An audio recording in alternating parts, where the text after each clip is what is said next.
الحمدللہ رب العالمین والصلاة والسلام علی سید المرسلین اما بعد فاعوذ باللہ من الشیطان الرجیم بسم اللہ الرحمن الرحیم الصلاة والسلام علیک یا رسول اللہ الصلاة والسلام علیک یا حبیب اللہ الصلاة والسلام علیک یا نبی اللہ وعلی آلک واصحابک یا نور اللہ۔ تاجدار مدینہ سرور قلب و سینہ صلی اللہ تعالی علیہ وآلہ وسلم کا فرمان عالی شان ہے، جو بندہ مجھ پر 50 مرتبہ درود پاک پڑھتا ہے میں قیامت کے دن اس سے مصافحہ فرماؤں گا۔ صلو علی الحبیب صلی اللہ تعالی علی محمد صلی اللہ علیہ وسلم۔ مرحبا مدنی چینل کے ناظرین، سلسلہ ہے اندھیرے سے اجالے کی طرف۔ اسلام ایک ایسا اجالا ہے کہ جسے یہ نصیب ہو گیا وہ اجالے ہی میں رہتا ہے، اور کفر اور شرک وہ اندھیرے ہیں کہ جو دائمی اندھیروں کا باعث بن جاتے ہیں۔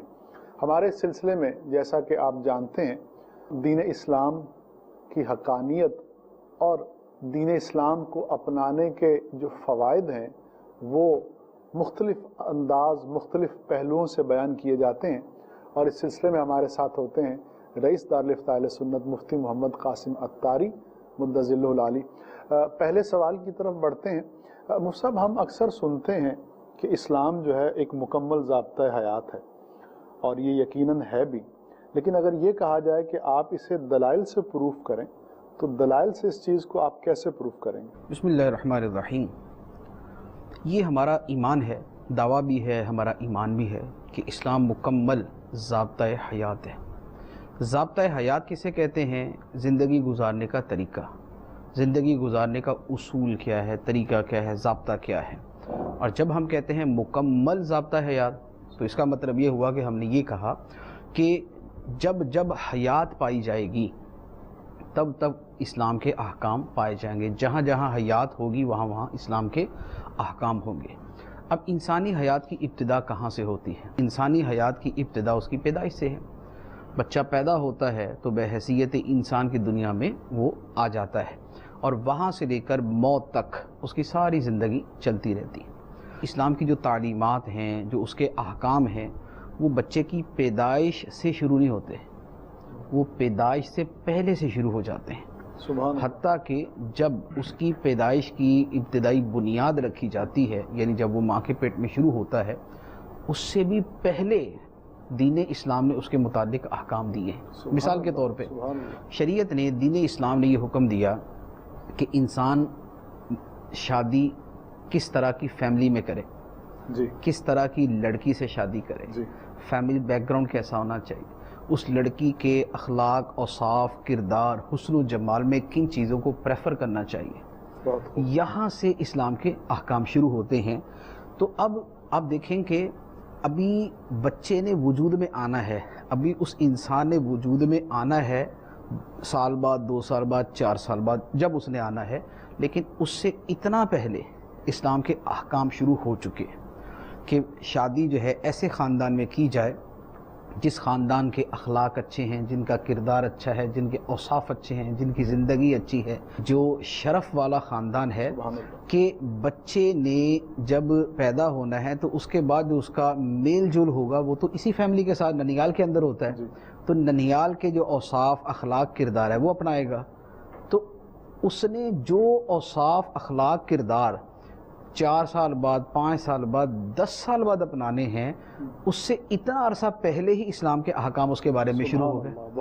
اب اس کے بعد جب بچہ جو ہے پیدا ہوتا ہے، پیدا ہونے کے بعد سب سے پہلا اس کے بارے میں حکم ہے کہ اس کے کان کے اندر اذان دی جائے۔ سبحان اللہ، بے شک۔ ابھی پیدا ہوا ہے، چند منٹ ہوئے، اور حکم ہے کہ اس کے کان کے اندر اللہ تعالیٰ کا نام جو ہے وہ دہرایا جائے۔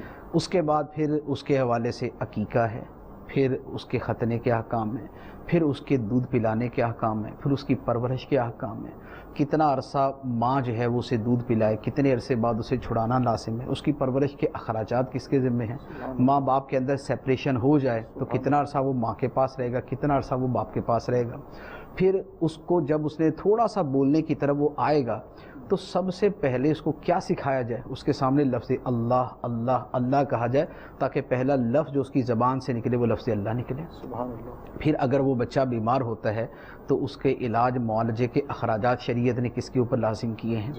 اب اس کے بعد پھر جب بچہ 5-7 سال کا ہوتا ہے تو دین کی جو بنیادی سی باتیں ہیں اس کی طرف اس کی توجہ دلانی شروع کر دی جائے۔ 7 سال کا ہو جائے تو اسے نماز کی ترغیب دے دی جائے، اسے نماز کا سمجھایا جائے، اسے نماز کا بتایا جائے، نماز سکھائی جائے۔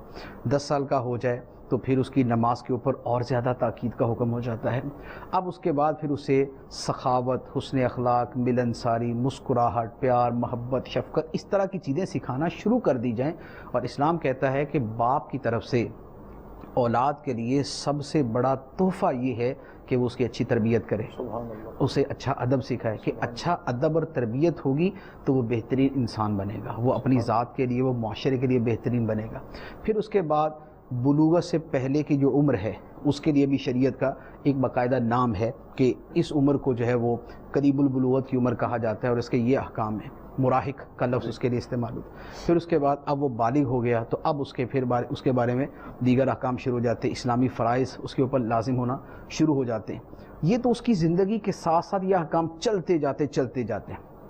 اب اس کی ایک حیثیت بیٹے کی ہے کہ وہ ماں باپ کے لیے بیٹا ہے، وہ بہن بھائیوں کے لیے بھائی ہے، وہ دادا نانا کے لیے پوتا اور نواسا ہے۔ تو ہر رشتے کے اعتبار سے شریعت نے اسے احکام دیے۔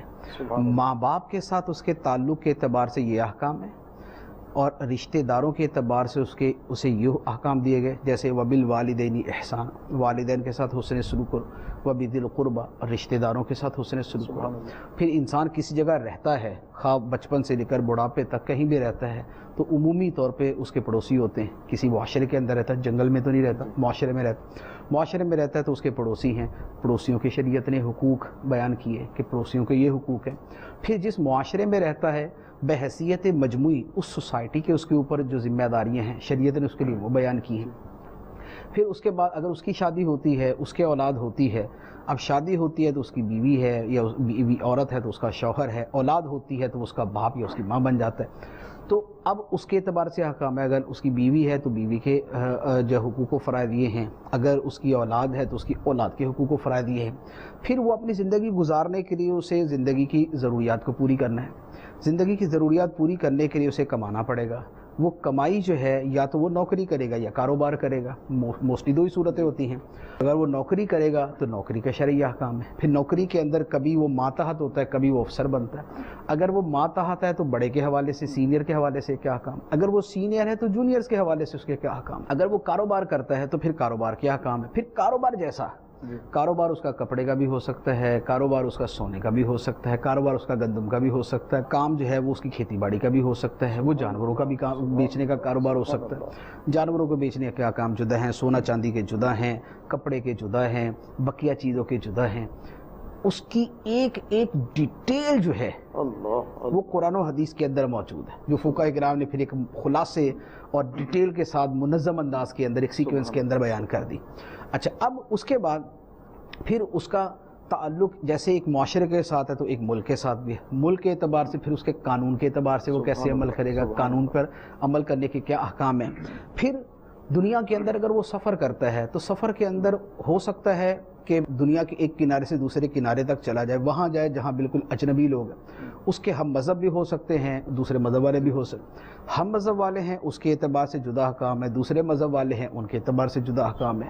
بلا وجہ کسی کو تکلیف دینے کی اجازت نہیں ہے، کسی کافر بھی ہے تو اس کو دھوکہ دینے کی اجازت نہیں ہے، اس کے ساتھ فراڈ کرنے کی اجازت نہیں ہے، اس کو لوٹنے کی اجازت نہیں ہے، اس کو قتل کرنے کی اجازت نہیں ہے، اسے مارنے کی اجازت نہیں ہے، اسے تکلیف دینے کی اجازت نہیں ہے۔ تو انسانی زندگی کے آپ جتنے پہلو لے لیں ہر پہلو کے اعتبار سے صرف کوئی محض اصول نہیں کبھی اچھے بن کے رہنا، اچھے بچے بن کے رہنا، صرف اتنا اصول نہیں، بلکہ اس حکم کی ڈیٹیل بھی اس کے ساتھ بیان کی گئی۔ والدین کے بارے میں صرف یہ نہیں فرمایا کہ اچھا سلوک کرو، اب کرو کیسے، اٹھا کے اولڈ ہوم کے اندر ڈال دے اسے، اچھا سلوک کیا میں نے، نہیں، یہ نہیں، اس کے ساتھ اس کی تفصیل بیان کی ہے کہ اچھا سلوک کرنا ہے تو وہ اچھا سلوک کیا ہوتا ہے۔ بیویوں کے بارے میں فرمایا وَعَاشِرُوهُنَّ بِالْمَعْرُوفِ، اچھے طریقے سے ان سے برتاؤ کرو۔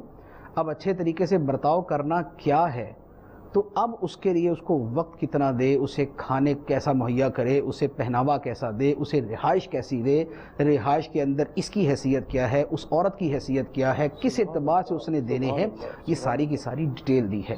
اچھا، پھر حتیٰ کہ مرنے تک اس کی اگر موت کا وقت آ گیا تو مرتے وقت بھی اس کے بارے میں دین اسلام کی ہدایات اور تعلیمات موجود ہیں کہ اب یہ دنیا سے جا رہا ہے، اس کا خاتمہ لا الہ الا اللہ پر ہونا چاہیے۔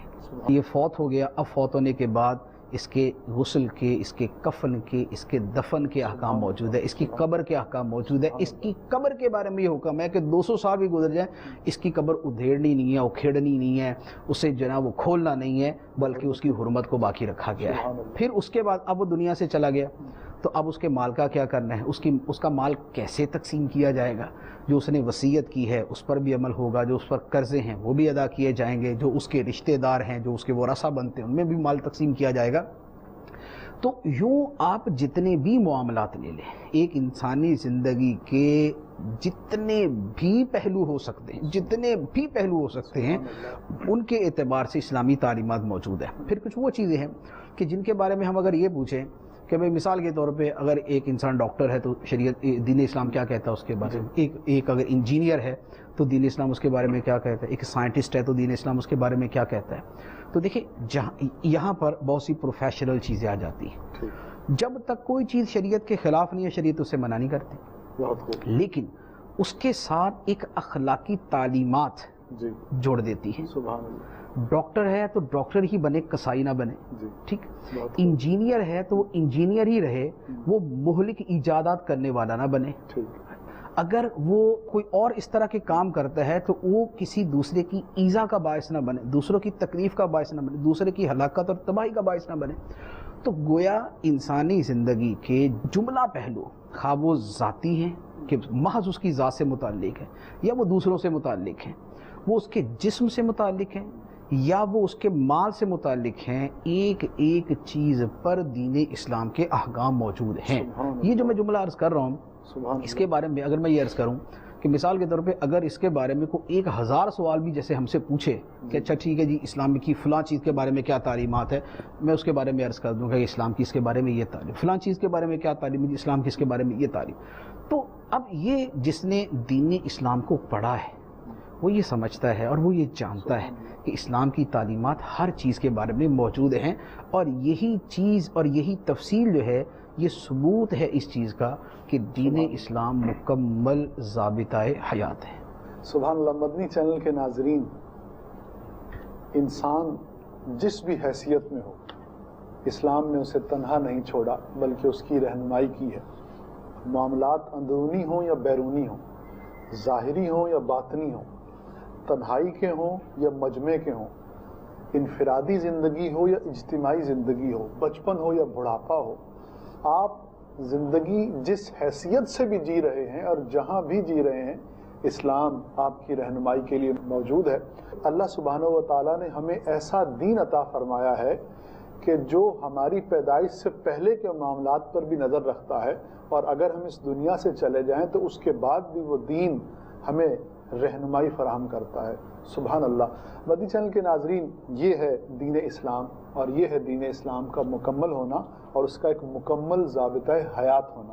اسلام کو اگر ہم جب دیکھتے ہیں ایسے ایک نظام کے طور پر جب ہم دیکھتے ہیں اور کہتے ہیں کہ اسلام جو ہے ہمیں ایک جامع جو ہے نا ہمارے سامنے تصویر لے کر آتا ہے، تو اس میں ہمیں یہ نظر آتا ہے جیسے مفتی صاحب نے جو کیا، اس کا خلاصہ جو سمجھ آتا ہے وہ یہ ہے کہ عبادات اور معاملات کا ایسے جامع اور مربوط قسم کا نظام ہمیں دیتا ہے کہ جس میں بندے کا خدا عز و جل کے ساتھ جو رشتہ ہے وہ جو کس طرح کا تعلق ہونا چاہیے، فرد کا جو اپنے خاندان کے ساتھ تعلق ہے وہ، اچھا فرد کا جو معاشرے کے ساتھ تعلق ہے وہ، فرد کا ایک حکومت کے ساتھ ایک جو قانون ہے اس کے ساتھ جو تعلق ہے وہ، گویا کہ ہر چیز میں ہمیں اسلام اپنی رہنمائی دیتا ہوا نظر آتا ہے۔ ایسا مربوط اور مضبوط انتظام ہے کہ جہاں پر بھی ہم کہیں کنیکٹڈ ہوتے ہیں یا خود اپنی ذات ہوتی ہے تو وہاں پر اسلام کے احکام جو ہیں وہ ہمیں پوری طرح سے اپنی پوری حسن کے ساتھ نظر آتے ہیں۔ لیکن ضروری اس کے لیے یہ ہوتا ہے، جیسے اب یہی ہے کہ جب ہم اتنی خوبیاں سن رہے ہیں تو بعض لوگوں کے ذہن میں الٹیمیٹلی یہ کوشچن بھی ریز ہوگا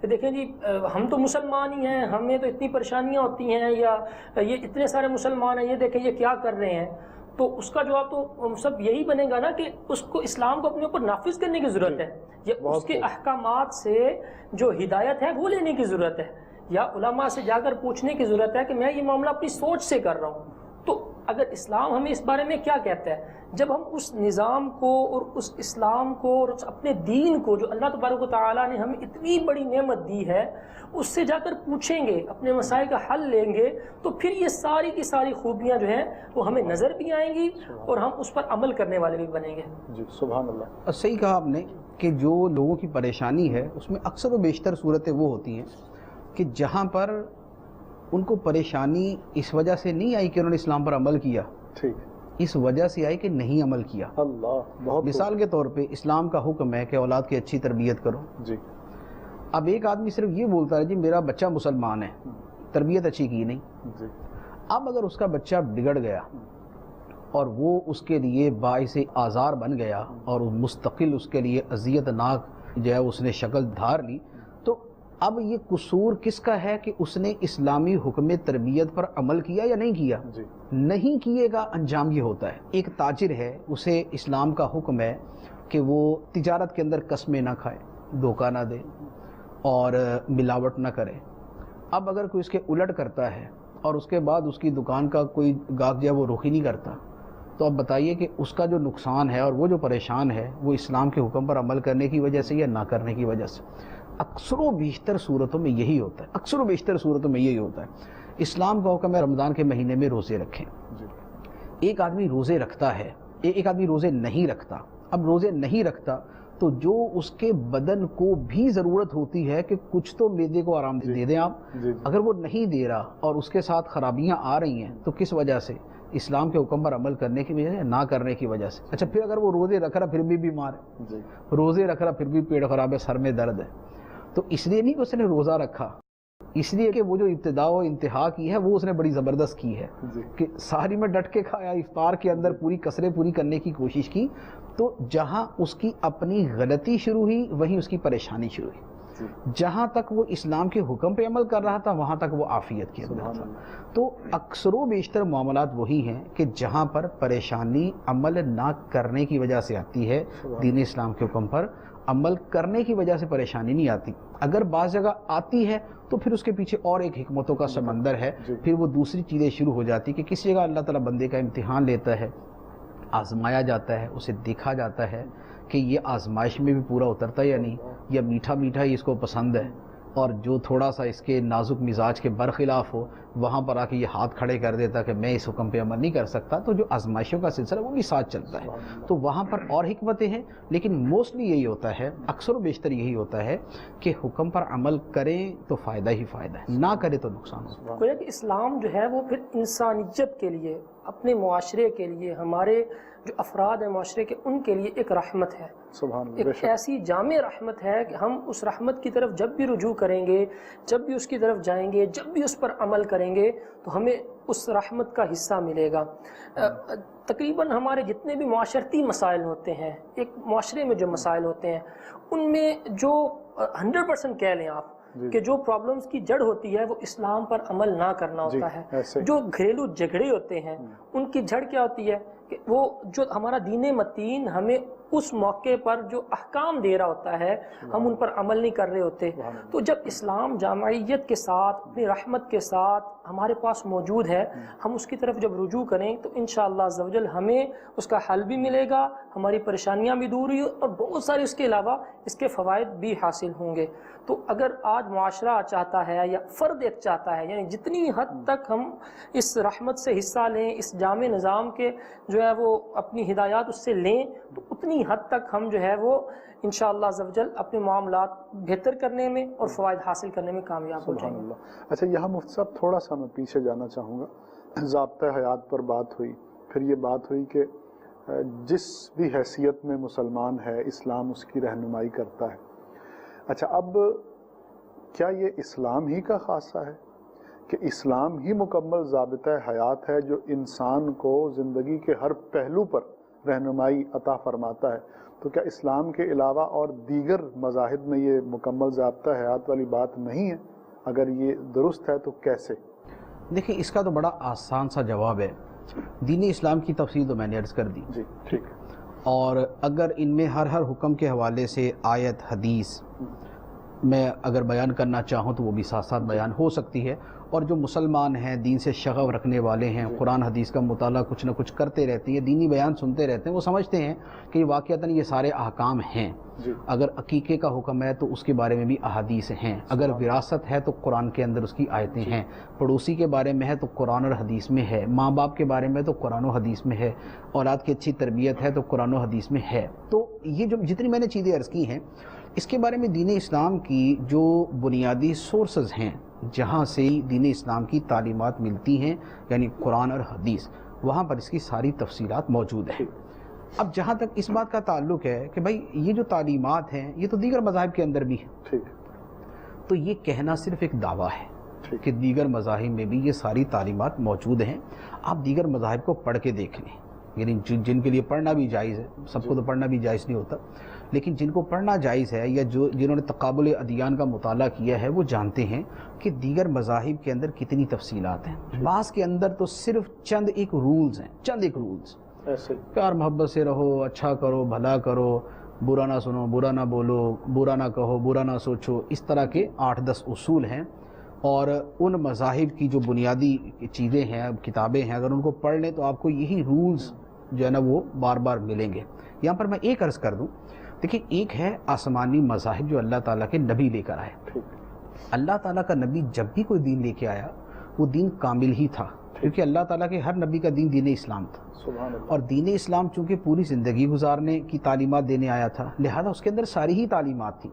لیکن اب وہ تعلیمات دنیا سے مفقود ہو چکی کہ اب وہ کتابیں نہیں ہیں، ان نبیوں کی تعلیمات نہیں، لہذا اگر کسی نبی کے ماننے والے، مثلا حضرت داؤد علیہ السلام کے ماننے والے اگر دنیا کے اندر موجود ہیں، تو داؤد علیہ السلام پہ اللہ تعالیٰ نے زبور نازل فرمائی اور اس کے علاوہ ان پر وحی فرمائی، اسی کے ذریعے ان کو پورا دین عطا فرمایا۔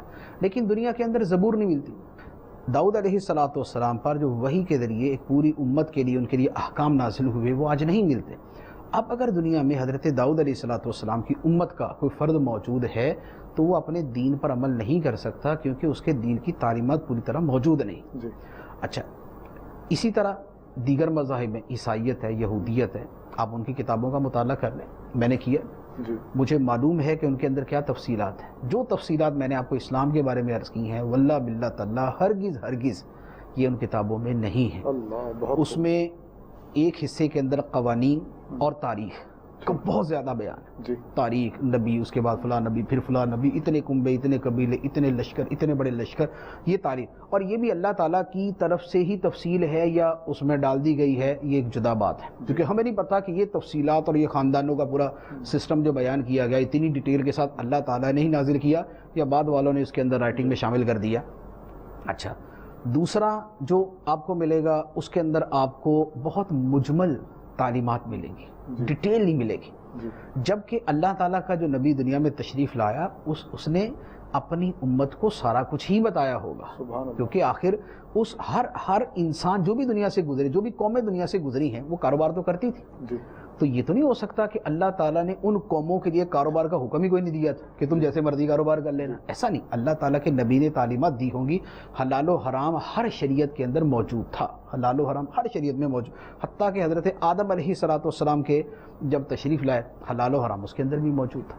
تو عرض یہ ہے کہ آسمانی مذاہب کی جو اصل تعلیمات ہیں وہ تو یقیناً اپنی جگہ کامل ہے، لیکن اب اس وقت جس نے عمل کرنا ہے، کیونکہ ہم تو آج کے زمانے کی بات کر رہے ہیں کہ آج کے زمانے میں کیا اسلام کے علاوہ دیگر مذاہب کے اندر زندگی گزارنے کا مکمل ضابطہ موجود ہے یا نہیں، تو میں عرض کرتا ہوں نہیں۔ کیوں؟ اس لیے کہ جو مذاہب آسمانی مذاہب ملتے ہیں ان کی تو ویسے کتابیں موجود ہیں، اب ان کو پڑھ کے دیکھ لیں اس کے اندر کیا یہ تفصیل ملے گی یا نہیں ملے گی، اور ان کی کتابوں سے ہٹ کر ایسا نہیں ہے جیسے ہمارے دین میں تو یہ ہے نا کہ ایک قرآن ہے اس کے ساتھ حدیث بھی ہے، ہم قرآن سے بھی دین سیکھتے ہیں، ہم حدیث سے بھی سیکھتے ہیں، لیکن پچھلے نبیوں کے حوالے سے جو چیزیں ملتی ہیں وہ ایسا نہیں ہے کہ ان کی کتابیں جدا اور ان کی حدیثیں جدا، وہ انہی کے فرامین کو تو کتابوں کے اندر ڈالا ہوا ہے جی انہی کی تو ہسٹری اور ان کی جو سیرت ہے اسی کو تو ان کی کتابوں میں لکھا ہوا ہے، تو لہذا وہاں تو سب کچھ مل ملا کے یہی ہے۔ جی اب اگر اس کے اندر سب کچھ نہیں ملے گا تو پھر کسی اور جگہ نہیں ملے گا۔ جی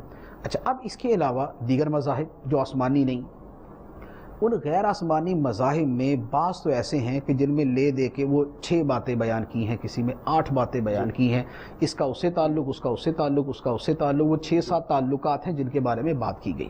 بعض تو ایسے ادیان ہیں کہ جن کے اندر زیادہ تر جنتر منتر ہی بیان کیے ہوئے ہیں کہ یہ پڑھو گے تو یہ ہو جائے گا، یہ پڑھو گے تو یہ ہو جائے گا۔ بعض وہ ادیان ہیں جس کے اندر فلسفے کا بیان زیادہ ہے، اس میں فلسفہ ہی فلسفہ ہے، آپ پڑھتے جائیں، کتابوں کی کتابیں پڑھ دیں مذاہب کی، اس میں فلسفہ ملتا جائے گا۔ تو یہ جو فلسفہ ہوتا ہے نا، یہ عملی زندگی کے اندر کہیں کام نہیں آتا، یہ اس کی باتیں جو کروڑوں کی، لیکن آگے زندگی میں کیا کرنا ہے وہ بس فلسفے کے اندر ہی بندہ ڈوبا رہے، وہ زیادہ تر یہ ہوتا ہے۔ تو اسلام ہی وہ واحد دین ہے جس کی بالفعل باقاعدہ جملہ امور زندگی کے بارے میں تعلیمات ڈیٹیل کے ساتھ موجود ہیں، ورنہ دیگر مذاہب کے اندر آپ کو یہ بات نہیں ملے گی۔ اچھا، اس میں یہ بھی ہے سر، جیسے کہ جو بقیہ اس طرح مذاہب ہیں تو ان میں سب سے پہلے تو ہم یہ دیکھیں گے نا، جیسے دین اسلام ایک بندے کا خدا سے اور اس کے عقائد جو ہیں اس کے رسول صلی اللہ تعالی وسلم سے کس طرح کا تعلق پیدا کرتا ہے۔ اب بقیہ مذاہب کو جب ہم دیکھتے ہیں تو وہ جو آج جس شکل میں موجود ہیں تو وہ قرآن پاک میں جس طرح فرمایا کہ وقالت الجہود ید اللہ مغلولہ، اب اللہ عز و جل کے بارے میں ہی ایک مذہب جو ہے اس کا اس طرح کا جو کہنا ہے، اور پھر جو دوسرا ایک گروہ ہے وہ کہتے ہیں کہ خود قرآن پاک میں ان کے بارے میں فرما دیا لقد کفر الذین قالوا ان اللہ هو المسیح ابن مریم، انہوں نے ایک جو اللہ تبارک و تعالیٰ کے نبی تھے ان کو خدا قرار دے دیا، دوسروں نے اللہ عز و جل کی معاذ اللہ توہین کے جملے کہے۔ اب یعنی خود سب سے پہلے تو یہ دیکھا جائے نا کہ خدا عز و جل کے ساتھ ان کا کس طرح کا جو ہے نا وہ تعلق جوڑ رہے ہیں۔ تو جب اس طرح کے عقائد موجود ہیں تو وہ نجات کا ذریعہ کیسے ہو سکتے ہیں؟ یعنی جن چیزوں پر نجات کا دار و مدار ہے وہی چیزیں نہیں ہیں۔ اچھا، اس سے ہٹ کر جب ہم آتے ہیں تو بقیہ مذاہب میں انسانیت کی، یعنی ایک انسان کے لیے آپس میں عدل و انصاف کا نظام نہیں ہے۔ اسلام جس طرح کا ہمیں انصاف اور عدل کا ایک نظام دیتا ہے، معاملات میں ہر ایک کے حقوق دیتا ہے، کوئی اس کو مان رہا ہے تب بھی جو اس کو نہیں مانتا اس کے لیے بھی ایک اس نے پیٹرن سیٹ کیا ہوا ہے، ہر ایک کو حقوق دیے ہوئے ہیں۔ جب ہم بقیہ میں دیکھتے ہیں تو پتہ چلتا ہے کہ ماننے والوں کو تو پتہ نہیں کیا مل رہا ہے، لیکن اسی ماننے والوں میں کچھ کا درجہ اتنا وہ ذلیل کیا ہوا ہے کہ انسانیت کے درجے سے گرایا ہوا ہے۔ تو یوں جو مختلف نظام ہیں وہ اس کا اسلام کے ساتھ جب ہم کمپیئر کرتے ہیں تو پتہ چلتا ہے کہ اسلام ایک ایسی رحمت ہے، اور اس کی ایک وجہ جو سمجھ آتی ہے، جو سب سے بڑی وجہ سمجھ آتی ہے وہ یہی ہے کہ جیسے اسلام اللہ عز و جل کا دیا ہوا نظام ہے، اللہ عز و جل نے اپنی مخلوق کے لیے جو سب سے بہتر چیز ہے وہ اتاری یقیناً۔ اب اللہ تبارک و تعالیٰ کے دیے ہوئے نظام کے ساتھ ہم انسان جتنی بھی کوشش کر لیں، اس کا دیا ہوا نظام یا اس کی ایڈ کی ہوئی چیزیں یا اس کا جو ہے نا لکھا ہوا قانون وہ اس کے ساتھ کیسے کمپیئر ہو سکتا ہے؟ تو یوں اسلام تو اللہ عز و جل کی طرف سے ایک رحمت بن کر آیا، اسلام جو ہے وہ اللہ تبارک و تعالیٰ کا دیا ہوا نظام ہے۔ تو یہ جتنے بھی نظام ہے زندگی ہیں، جب ہم ان کو دیکھتے ہیں تو انسانیت کے لیے جو بہترین چیز ہے وہ اسلام ہی ہمیں نظر آتا ہے۔ سبحان اللہ۔ اچھا مفتی صاحب، یہ بات ہو گئی اسلام ایک مکمل دین ہے، مکمل ضابطہ حیات ہے، لیکن معاذ اللہ بعض لوگ جو اس طرح کی باتیں کرتے ہیں کہ یہ تو 1400 سال پہلے نازل ہوا، اسی وقت مکمل ہو گیا، تو جو چیز 1400 سال پرانی ہے وہ یہ ماڈرن ڈے، ماڈرن ٹیکنالوجی، اس جدید دنیا کے تقاضوں کو کیسے پورا کر سکتی ہے؟ تو اب اس دنیا میں وہ ضابطہ جو 1400 سال پہلے مکمل ہوا آج کیسے کارآمد ثابت ہو سکتا ہے؟ دیکھیں، یہ سوال ہوتا ہے ان لوگوں کی طرف سے جنہوں نے اسلام کو پورا پڑھا نہیں ہوتا، یا ڈاکٹر جوزف صاحب سے پڑھا ہوتا ہے، یعنی غیر مسلموں سے ہی پڑھا ہوتا ہے، تو پھر انہی کی نقطہ نظر سے سارا دین سمجھ کے آگے باتیں کر رہے ہوتے ہیں۔ آپ نے تو پورے سوال کی بنیاد ہی گرا دی۔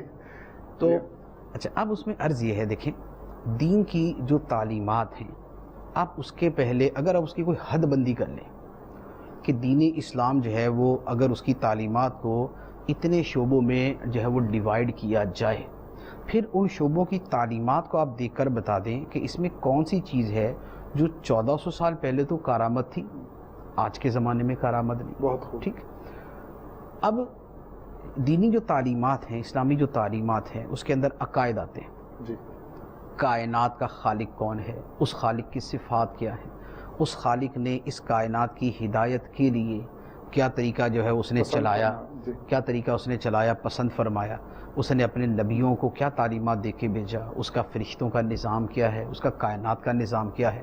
تو کچھ حصہ تو عقائد سے متعلق ہے. عقائد وہ قطعی حقائق ہوتے ہیں جن کو کبھی نہیں بدلنا ہوتا. جی ایسے ہی. ٹھیک ہے نا.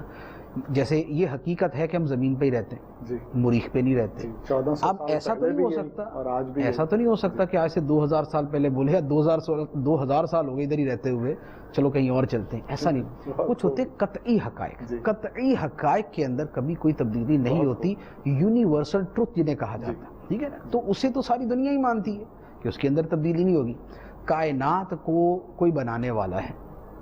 اب ایسا تو نہیں ہو سکتا کہ کچھ عرصے بعد کائنات کو بنانے والا بدل جائے. کائنات تو بن چکی، وجود میں آ چکی. جس نے اسے بنایا تو وہی اس کا بنانے والا ہے، وہی اس کا خالق ہے، وہی اس کا مالک ہے، وہی اس کا رازق ہے، وہی اس کا باری ہے، وہی اس کو بنانے والا ہے. ٹھیک.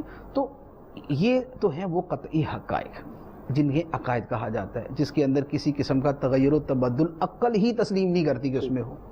اب اس کے بعد آ جاتی عبادات. عبادات ہیں بندے کا خدا سے جو ڈائریکٹ تعلق بنتا ہے اس کے ذرائع.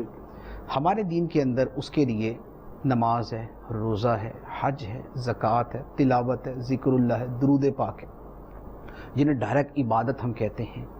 ان میں وہ کون سی چیز ہے کہ جس میں جو ہے وہ سالوں کے فرق سے یا صدیوں کے فرق سے تبدیلی آنی چاہیے کہ نماز کے اندر تبدیلی آ جائے یا روزوں میں تبدیلی آ جائے. آج کے زمانے میں بھی 1.5 ارب مسلمان، ان کی ایک بہت بڑی تعداد ان عبادات کو کر رہی ہے اور زندگی بھی اسی طرح گزار رہی. اس کا مطلب یہ ہوا کہ ان عبادات میں کسی نے بھی ان کے کسی کام میں رکاوٹ نہیں ڈالی. تو اگر 1.5 ارب دنیا کی آبادی کے کاموں میں ان چیزوں نے رکاوٹ نہیں ڈالی تو اس کا مطلب یہ ہوا کہ یہ آج بھی رکاوٹ ڈالنے والی نہیں ہیں، بلکہ جو اس کے ایکسٹرا فوائد ہیں وہ اس کے ساتھ علیحدہ حاصل ہوتے ہیں. جیسے نماز ہی ہے، نماز پڑھتے ہیں تو وضو کرتے ہیں، وضو کرتے تو 5 مرتبہ ہم اپنے آپ کو پاک و صاف کرتے ہیں، 5 مرتبہ ہم اپنے ایک قسم کا مراقبہ کرتے ہیں، ہم نماز پڑھتے ہیں، خشوع حاصل کرتے ہیں، سجدے میں جاتے ہیں. ہمارے بدن کی ایک ایکسرسائز بھی ہے، ہمارے دل و دماغ کی ایک ایکسرسائز بھی ہے مراقبے میڈیٹیشن کی صورت میں. ٹھیک. روزہ ہے وہ ہمارے وجود کو فائدہ دینے والا ہے. حج ہے وہ اللہ تعالیٰ سے محبت کی جس پہ دیگر ہزاروں اعمال کی بنیاد ہے، وہ اس کے اظہار کا ایک ذریعہ ہے. اسی طرح جو ہے وہ زکوٰۃ دینا ہے، زکوٰۃ دینے پہ تو ویسے ہی کوئی انکار نہیں کرتا کہ ہاں جی غریبوں کی مدد کرنی چاہیے. تو جہاں تک عبادات کا تعلق ہے اس میں بھی کسی قسم کی کوئی تبدیلی کی حاجت نہیں. اگر اس کے اوپر کوئی کلام کرے تو پھر ہم اس کے اعتبار سے کلام کریں. اب اس کے بعد آ جاتی اخلاقیات. اخلاقیات 2 طرح کی ہیں. ایک یہ ہے کہ انسان کے اپنے وجود کے اعتبار سے وہ اخلاقیات، ایک وہ اخلاقیات ہوتی ہیں جسے ہم مینرز ود ادر پیپل کہتے ہیں نا. اپنی ذات کی حد تک یہ ہے کہ بندہ، چونکہ ہمارا اعتقاد ہے کہ اللہ ہمارا خالق ہے، ہمیں نعمتیں دینے والا وہ ہے، لہٰذا اپنے محسن کا، اپنے منعم کا، نعمتیں دینے والے کا شکریہ ادا کرنا یہ بھی ایک یونیورسل ٹروتھ ہے. دنیا کہتی ہے کہ بھائی جو آپ کا بھلا کرے آپ اس کا شکریہ ادا کرو. چھوٹی چھوٹی چیزوں پہ شکریہ ہے.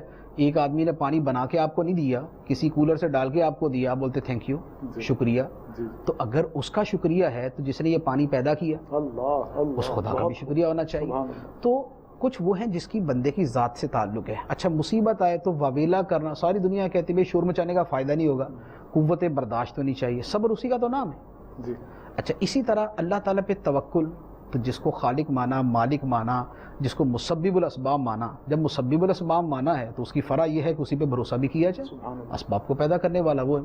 تو اخلاقیات کچھ وہ ہیں جو ذاتی ہیں، جس کا انسان کی ذات سے زیادہ تعلق اس کی ذات سے، دوسروں سے بھی ہے لیکن زیادہ تعلق اس کی ذات سے ہے. اس کے اندر بھی کسی کو تبادلے کی یا مشورہ دینے کی حاجت نہیں. اب اس کے بعد جو دوسروں کے ساتھ اخلاقیات، دوسروں کے ساتھ اخلاقیات کیا ہیں؟ آپ ملنساری سے پیش ہیں، آپ مسکرا کے ملیں، آپ محبت والا رویہ اختیار کریں، آپ چھوٹوں پہ شفقت کریں، آپ بڑوں کی عزت کریں، آپ اپنے ساتھ والوں کا ساتھ دیں، آپ غریب کی مدد کریں، آپ پریشان حال کی پریشانی دور کریں. ان میں وہ کون سی چیز ہے کہ جس کے اوپر کوئی کلام کرے گا؟ یہ تو وہ ہے کہ جن کو سارے مل ملا کے آج سمجھے، یا جن کو ہمیشہ مذاہب نے بیان کیا لیکن اس کی پوری تفصیل کے ساتھ اسلام نے اس کو بیان کیا. تو یہ تو وہ آفاقی اخلاق ہیں کہ جن کے بارے میں کبھی کوئی کلام کرے گا نہیں، اور اخلاقیات پر تو ویسے بھی کلام نہیں کیا جاتا، اس کی تو سارے ہی اس کو پروموٹ کرتے ہیں، اس کو اپریشیٹ کرتے ہیں اور اس کو جو ہے وہ اچھا سمجھتے ہیں۔ اب اس کے بعد آ جاتا ہے انسان کے جو مالی معاملات ہیں، مالی معاملات کے اندر بہت سے احکام پھر وہی ہیں جن کے بارے میں کوئی ڈینائی نہیں کرے گا۔ آپ دھوکہ نہ دیں، جھوٹ نہ بولیں، اگر آپ نوکری کرتے ہیں تو آپ اپنا ٹائم پورا دیں، اپنی ڈیوٹی پوری کریں، ڈنڈی نہ ماریں، گپے نہ ماریں، فون پہ نہ لگے رہیں، وقت نہ ضائع کریں، اپنے کام کو صحیح طریقے سے ادا کریں، اس کام پہ رشوت نہ لیں۔ ان میں کوئی ایسی چیز ہے کہ جس کے اوپر کوئی کلام کرے گا یار یہ کیوں بھائی 1400 سال ہو گئے اس بات پہ عمل کرتے ہوئے، کچھ تو بدلو؟ کوئی بھی بات نہیں کرے گا اس کے اوپر۔ اچھا، پھر اس کے بعد بزنس ہے، بزنس کے اندر بھی یہی ہے، بھائی ملاوٹ نہ کرو، دھوکہ نہ دو، کم نہ تولو۔ یہ وہ چیزیں ہیں جن کو ہر کوئی تسلیم کرے گا۔ اب اس کے ساتھ شریعت کے کچھ وہ احکام اس کے ساتھ ہیں کہ جن کے بارے میں حکم جو ہے اس کی حکمتوں سے کسی کو انکار نہیں ہے۔ اپنی لت اور بد عادت کی وجہ سے اگر کوئی ان کے بارے میں کہے کہ نہیں بھی اس کی اجازت ہونی چاہیے تو وہ جانتا وہ بھی ہے کہ حکم یہ درست ہے۔ مثال کے طور پہ کھانے پینے کے بارے میں دین نے ہمیں بہت سارے احکام دیے، اس کے اندر جیسے شراب مشہور زمانہ، ٹھیک، شراب پینے سے دین نے منع کیا، اسلام نے منع کیا۔ اب اس کے اوپر یہ کہے کہ یار وہ تو اس زمانے میں ہو سکتا ہے کوئی حکمت ہو، تو آج کے زمانے میں شراب سے منع، اگر آج کے زمانے میں شراب کی یوں اجازت ہونی چاہیے تو وہ جو پوری ایک لسٹ بیان کی جاتی ہے کہ یہ جو 37 امراض کے اندر مبتلا افراد ہیں نا، یہ شراب نہ پیا کریں، جس کو کڈنی کا مسئلہ شراب نہ پیے، جس کو لیور کا جگر کا مسئلہ شراب نہ پیے، جس کو پیٹ کا مسئلہ شراب نہ پیے، جس کو دماغ کا مسئلہ شراب نہ پیے، جس کو گردوں کا مسئلہ شراب نہ پیے، جس کو فلاں مسئلہ شراب نہ پیے، جس کو جو سانس کے اندر پرابلم ہے وہ شراب نہ پیے، جس کو دم ہے وہ شراب نہ پیے۔ تو یہ جو پوری 40 بیماریوں کی لسٹ کے ساتھ بیان کرتے ہو کہ شراب نہ پیو، تو اسلام نے پہلے کہا تھا شراب نہ پیو۔ ایک دوسرے نمبر پہ شراب کے ساتھ پھر ایک جو دوسری ہدایات کی لسٹ آتی ہے کہ جناب شراب پی کے ڈرائیونگ نہ کرے، شراب پی کے آپ کلاس کے اندر بچوں کو پڑھانے نہ پہنچ جائیں، شراب پی کے آپ فلاں کام نہ کریں، شراب پی کے آپ فلاں کام نہ کریں، شراب پی کے کوئی بندہ آفس رہے، شراب پی کے جہاز نہ اڑائیں۔ تو یہ جو پھر پوری ایک لسٹ دی ہوئی ہے، دین اسلام نے پہلے کہہ دیا کہ شراب ہی نہ پیو۔ جب اتنے خبائث اور اتنے مفاسد اور اتنے مضار اور اتنے نقصانات ہیں اس کے، تو پھر اس کو پیو ہی نہیں، اس کے قریب ہی نہ جاؤ۔ جب پی کے دماغ ہی گھوم جاتا ہے اور الٹے کام کرنا شروع کر دیتے ہو، نقصان پہنچا سکتے ہو، تو جس کے نقصانات اتنے زیادہ ہیں، اگرچہ کچھ سرور ہے، اگرچہ کچھ مزہ ہے، اگرچہ کچھ فائدہ ہوتا ہوگا، تو اللہ تعالیٰ نے اس شراب ہی کو حرام قرار دے دیا۔ تو یہ جو اس طرح کے احکام ہیں ان کے اندر بھی یہی معاملات ہیں۔ اب یہ ہو سکتا ہے کہ دنیا کے اندر نت نئی چیزیں پیش آئیں، نت نئے مسائل پیش آ جائیں، کہ جیسے آج کے زمانے کے اندر سائنسی ایجادات، ٹیکنالوجی کی وجہ سے ہزاروں نئے مسائل پیش آتے ہیں، جس کو روز مثلا ٹرین کے اندر نماز پڑھنی، ہوائی جہاز میں نماز پڑھنی، اس کے بارے میں شریعت کے کیا کام ہے؟ کیونکہ دین اسلام نے جس نماز کا حکم دیا تھا وہ تھی جب ہم زمین پہ ہوتے ہیں، تو اب یہ جو ہوا کے اندر پہنچ گئے تو اب نماز، اب قبلے کا رخ، اب اس کے ساتھ دیگر احکام، اس کا کیا کریں گے، اور اس طرح کے 20 احکام ہو سکتے۔ تو اس کے بارے میں دین اسلام نے بہت زبردست اور خوبصورت اصول دیے، اور وہ اصول قرآن میں اور حدیث کے اندر بیان کیے گئے۔ ائمہ مجتہدین نے انہی اصولوں کو بڑے خوبصورت جملوں کے اندر تبدیل کر دیا۔ بہت ساری چیزوں کے بارے میں دین نے یہ فرما دیا کہ بھائی اگر یہ کام کرنے ہیں تو اس کا دار و مدار تمہاری نیت پہ، اس کا دار و مدار تمہاری نیت پہ۔ اب یہ ایک اصول بنا دیا کہ اعمال کا دار و مدار نیتوں پر ہے۔ کسی جگہ یہ اصول بنا دیا کہ اگر 2 مصیبتوں کے اندر مبتلا ہو جاؤ تو چھوٹی والی کو اختیار کر لو، بڑی والی کو چھوڑ دو۔ کسی جگہ فرمایا کہ اس کے اندر عمل کرنے میں اگر بہت زیادہ سختی کا سامنا کرنا پڑے اور مشقت کا سامنا آ جائے تو اس کے اندر تخفیف آ جائے گی، اس کے اندر آسانی آ جائے گی۔ کسی جگہ فرمایا کہ 2 میں سے ایک چیز حاصل کر سکتے ہو، ایک کم فائدے والی، ایک زیادہ فائدے والی ہے، تو زیادہ فائدے والی کو حاصل کرو۔ تو اب اس طرح کے اصول ہیں جو یرید اللہ بکم الیسر ولا یرید بکم العسر ما جعل علیکم فی الدین من حرج، یا جو مجتہدین نے اصول بیان کیا المشقۃ تجلب التیسیر اذا ابتلی ببلیتین فاختار اہونہما۔ ان میں اکثر اصول وہ ہیں جسے دنیا کے اندر استعمال کیا جاتا ہے، لا ضرر ولا ضرار، لا یضار کاتب ولا شہید۔ یہ وہ اصول ہیں جو دنیا کے اندر چلتے، دنیا کے نظاموں کی بنیاد۔ بعض اوقات تو ہمارے دین اسلام کا ایک اصول ہے، دنیا کے نظاموں کی 90% بنیاد اس کے اوپر ہے۔ جیسے مثال کے طور پہ اصول یہ ہے کہ بھئی نہ کسی کو تکلیف دو، نہ اٹھاؤ، نہ تکلیف دو نہ اٹھاؤ. اب اس اصول کے اوپر ہی ساری دنیا کی ٹریفک کا نظام ہے. اللہ بہت خوب مفتی صاحب. آپ ٹریفک کے ہزاروں رولز جتنے بھی ہیں، ادھر مڑے ادھر نہ مڑے، اس لائٹ کے اوپر جناب کھڑے ہو جائیں، اس لائٹ کے اوپر سٹارٹ کر لیں، اس لائٹ کے اوپر چل پڑیں، یہ سارے کے سارے کیوں ہیں؟ تاکہ آپ کو نقصان نہ پہنچے اور آپ کی وجہ سے دوسرے کو نقصان نہ پہنچے. اسی طرح اور گلی محلے کے یہ بلدیاتی جو پورے سسٹم ہوتے ہیں، یہ سارے کے سارے اسی نظام پر ہوتے ہیں. آپ اپنے گھر کا کوڑا جو ہے گھر سے ملبہ اٹھا کے باہر گلی میں نہیں پھینک سکتے. گزرنے والوں کو تکلیف ہوگی تو تکلیف نہ دے، اور دوسرا آپ کو تکلیف دے تو آپ نہ اٹھائیں. آپ بھی جو ہے وہ بالکل قانون سے رابطہ کریں، اس تکلیف سے بچیں. تو ایسے اصول ہیں جو شریعت نے دیے. تو جن چیزوں کے بارے میں قرآن حدیث کے اندر کوئی واضح حکم نہیں ملتا، ان کے بارے میں قرآن و حدیث نے ہی ہمیں اصول دے دیے. ان اصولوں کی روشنی میں ان کا حل نکال لیا جاتا ہے. اچھا، جیسے سب آپ ماشاء اللہ اتنی ڈیٹیل سے اس کو بیان کیا. جو لوگ اس طرح کی بات کرتے ہیں اسے جیسے یہی پوچھ لیا جائے کہ آپ کو پتہ ہے کہ جو ہمارا اسلام ہے اور ہماری شریعت مطہرہ ہے، اس کے جو مقاصد ہیں، ٹھیک ہے، ان میں سے کون سا مقصد آج کی دنیا کے لیے ریلیونٹ نہیں ہے کہ وہ مقصد نہیں ہونا چاہیے؟ جیسے یہی کویسچن اگر کیا جائے، فار ایگزامپل جیسے ہماری شریعت مطہرہ کے مقاصد جو علماء نے بیان کیے، جو قرآن و حدیث میں وارد ہوئے، جو ایک خلاصہ بیان کرتے ہیں، اس میں جو ہے نا دین کی حفاظت آ جاتی ہے. پھر اس کے لیے جناب وہ جان کی حفاظت آ جاتی ہے. یعنی شریعت ایک مطہرہ کے جو اصول ہیں وہ ان چیزوں کے لیے ہیں، ٹھیک ہے. اچھا، اس کے بعد عقل و شعور کی حفاظت آ جاتی ہے. اس کے بعد اس مقصد میں نسل و نسب کی حفاظت آ جاتی ہے. اس کے بعد اس میں مال کی حفاظت آ جاتی ہے، عزت و نسب کی حفاظت آ جاتی ہے. تو یہ ان چیزوں کی حفاظت کے لیے یہ قوانین ہیں. تو اب ان میں سے کس کی حفاظت کی ضرورت نہیں ہے؟ اچھا، پھر یہ ساری چیزیں بیان کی کہ یہ مقاصد ہیں. پھر اس کے لیے جو ہے نا وہ جو چیزیں مشروع ہوئیں، جو چیزیں لازم کی گئیں کہ اگر آپ نے دین کی حفاظت کرنی ہے تو عبادات کریں، اور جو ہے نا ممنوع کیا گیا، منع کیا گیا کہ ارتداد، کسی غلط بات اور غلط کام کی طرف نہیں جانا، ارتداد سے منع کیا گیا. مشروع کی گئی عبادات کہ آپ کے دین کی حفاظت ہو. اسی طرح اگر جان کی حفاظت ہے تو جان کی حفاظت جو ہے نا مقصد شریعت کا ہے، اور اس کے لیے قصاص و دیت کے احکام ہمیں دیے گئے، اور دوسروں کو مارنے سے، دوسروں کا نقصان کرنے سے منع کیا گیا. عقل و شعور کی حفاظت ہے، تو جیسے مفتی صاحب نے بڑی تفصیل سے بات کی کہ شراب سے منع کیا گیا. تو یعنی یہ مقصد شریعت ہے، اور اس کے لیے شراب سے منع کیا گیا کہ عقل و شعور کی حفاظت رہے.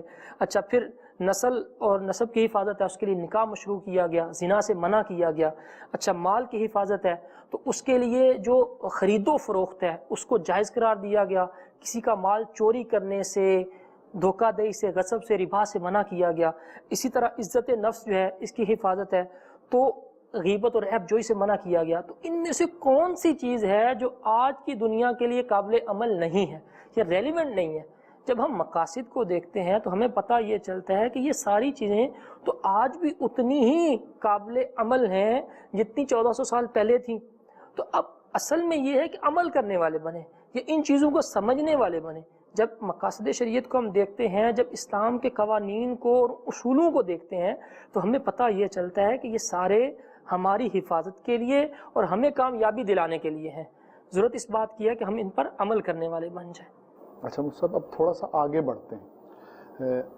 اگلی بات یہ ہے کہ مکمل ضابطہ حیات ہے. زندگی میں ہمیں جو بھی چیلنجز درپیش ہیں، ان چیلنجز کا حل جو ہے وہ اسلام کے پاس موجود ہے.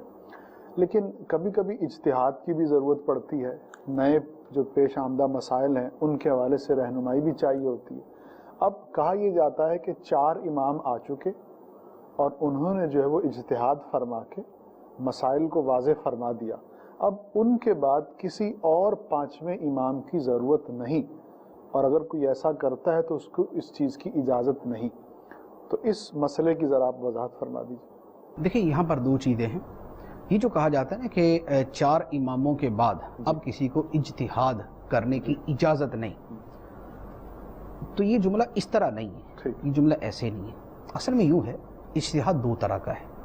ایک ہے اجتہاد کلی، اور ایک ہے اجتہاد جزئی، جزوی اجتہاد. اجتہاد کلی یہ ہے کہ پورے کے پورے دین کے جتنے احکام ہیں ان سب کے بارے میں یا ان میں سے اکثر کے بارے میں جہاں قیاس و اجتہاد کی گنجائش ہے وہاں پر قیاس و اجتہاد کر کے اس کے احکام کو مرتب کیا جائے. یعنی کچھ تو احکام وہ ہوتے ہیں نا جو قطعی ہوتے ہیں، جیسے قرآن میں جو صراحتاً فرما دیے گئے، احادیث میں جو ایسے فرما دیے گئے کہ جس میں دوسرے احتمال کی گنجائش ہی نہیں، یا امت کا اس پر اتفاق ہو گیا، تو اس پر تو اجتہاد نہیں ہوگا۔ جیسے 5 نمازیں ہیں تو 5 نمازوں پر اجتہاد نہیں ہو سکتا کہ آج کل مصروفیت زیادہ 3 نہ کر لیجیے، ایسا نہیں ہوگا۔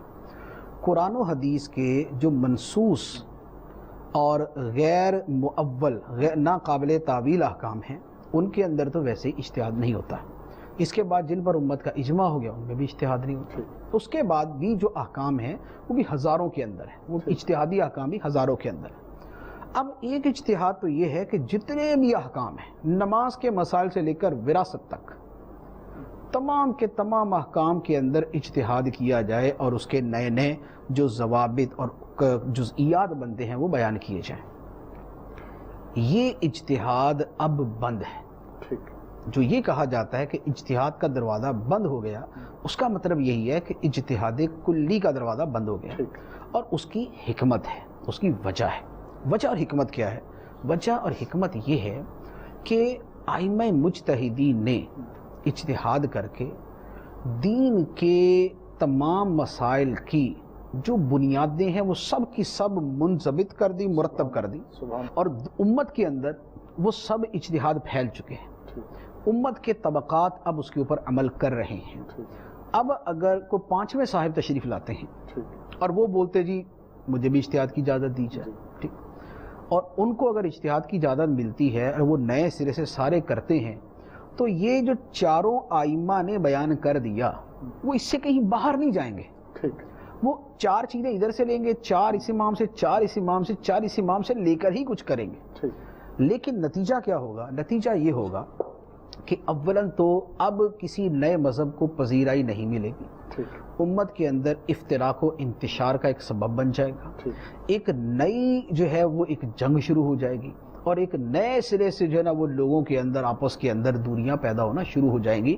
پھر وہ جو نئے صاحب ہوں گے ان کی صلاحیتیں کیا ان کے مطابق ہیں، ان کے برابر ہیں، اس طرح کی صلاحیتیں ہیں۔ مذاہب جو امام مجتہد ہوتا ہے اس کے علم کی جیسی وسعت ہونی چاہیے، وہ صرف قرآن و حدیث کا ماہر نہیں ہوتا، اس کے علاوہ دین کو سمجھنے والے صحابہ، تابعین، تبع تابعین، دیگر جو ائمہ مجتہدین، ان سب کی آراء اس کے حوالے سے کیا ہے، ان کے ماخذ کیا ہیں، انہوں نے کیسے ایک کو دوسرے پر ترجیح دیا۔ یہ ایک اتنا وسیع باب ہے کہ اب اس کے حوالے سے یہ نہیں کہ اللہ تعالیٰ کسی کو پیدا نہیں کر سکتا، اللہ تعالیٰ تو پیدا کر سکتا ہے، کسی میں صلاحیت ہو سکتا ہے ہو بھی جائے، لیکن جو اس کے خارجی مفاسد ہیں وہ ایسے ہیں کہ جن کی وجہ سے علماء نے فرمایا کہ اب جو نیا آئے گا وہ نیا فساد ہی پیدا کرے گا۔ لہذا جب امت کے اندر ایک بات مسلم ہو چکی، طے ہو چکی ہے، تو اب ان چیزوں کو نہ چھیڑا جائے۔ یہ تو ہے کلی اجتہاد کی بات۔ اب رہی یہ بات کہ بھائی پھر نئے مسائل کا کیا کریں؟ جو نئے پیش آمدہ مسائل ہیں ان کا تو حل چاہیے۔